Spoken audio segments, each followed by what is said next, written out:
What's up YouTube, DMLX here, and today I want to reveal my top 5 villains I like to see appear in Marvel's Spider-Man 3, which is setting itself up to be the final chapter of Insomniac's expansive interactive superhero action-adventure saga of everyone's favorite web-slinging crime fighter. Recently, in every entry of the Spider-Man games developed by Insomniac, the villains that Peter Parker and Miles Morales as Spider-Man have gone up against have been adapted well compared to their counterparts across various mediums, whether it's from the comics, movies, animated shows, or other video games.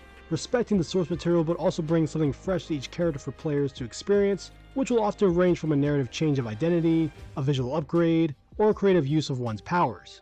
Now, there have been a few instances where Insomniac has gone a bit overboard when adapting specific characters, Hammerhead, but they still managed to make the encounters with each villain fun to fight against, regardless of the questionable creative choices made. That being said, I'm happy with the villains I've seen thus far in the Insomniac Spider-Man universe, but when the inevitable Spider-Man 3 does drop sometime in the near future, maybe as a PlayStation 6 launch title, these are some of the new foes I desperately want to see give the Spider-Man, and possibly the Spider-Woman, a run for the web cartridges. Making wavelengths at number 5 is Clash. A relatively new Marvel character breaking through into the Spider-Man mythos, Clash, aka Clayton Cole, is like Spider-Man's Syndrome from The Incredibles, someone who idolized Spider-Man at a young age to then grow up wanting to be a hero, but for all the wrong reasons. Even basing his costume off Spider-Man's, with a design more akin to representing his signature weapons of choice, that being the use of sonic wave technology. Personally, I think the team over at Insomniac could bring something unique to the table with a character like Clash from a narrative and gameplay perspective, whether having the character take part in the main story or optional side missions, as well as boosting the character's overall notoriety with the fans like they did with Mr. Negative, who's now gone on to be a household name amongst Spider-Man's rogues gallery.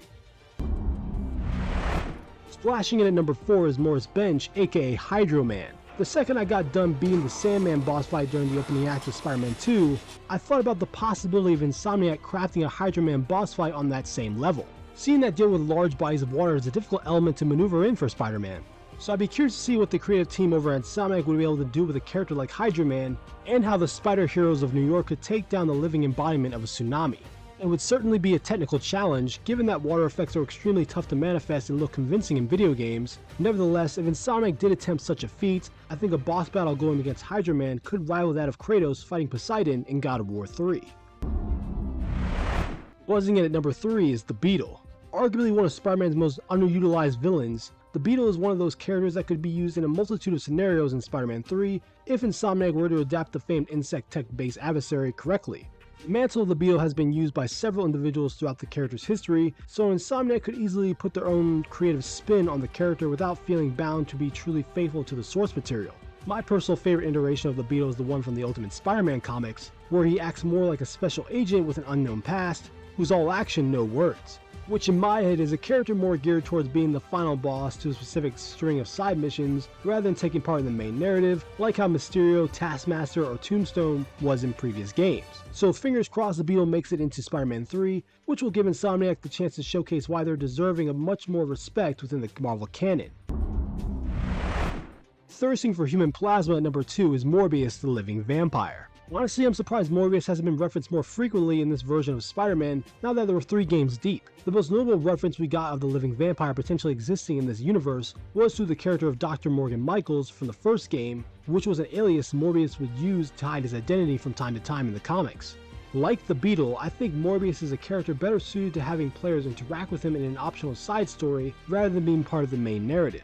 For example, Insomniac could have the encounter with Morbius be set up as solving the crime spree of a mysterious figure going around stealing large quantities of blood samples from hospitals and labs in the dead of night, and it's up to one of the Spider-Men to figure out who's causing these blood heists across New York. Now, I know ever since the release of the Morbius film starring Jared Leto, the character's stock amongst the fandom has declined significantly, but I think the creative minds over at Insomniac could turn that ship around and deliver vampiric justice for our fanged anti-hero. Air gliding in at number 1 is the Green Goblin. I think I can safely say without a doubt the most anticipated villain fans are eager to see make an appearance in the Insomniac Spider-Man universe is the Green Goblin. Arguably Spider-Man's most notable nemesis, the breadcrumbs have been sprinkled for Green Goblin's arrival dating back to the first game released in 2018, with the green liquid from Harry's recovery tank reflecting on Norman Osborn's face during the post-credit scene, as well as the mission where MJ sneaks around Norman's penthouse and discovers blueprints for the Goblin's helmet and pumpkin bombs.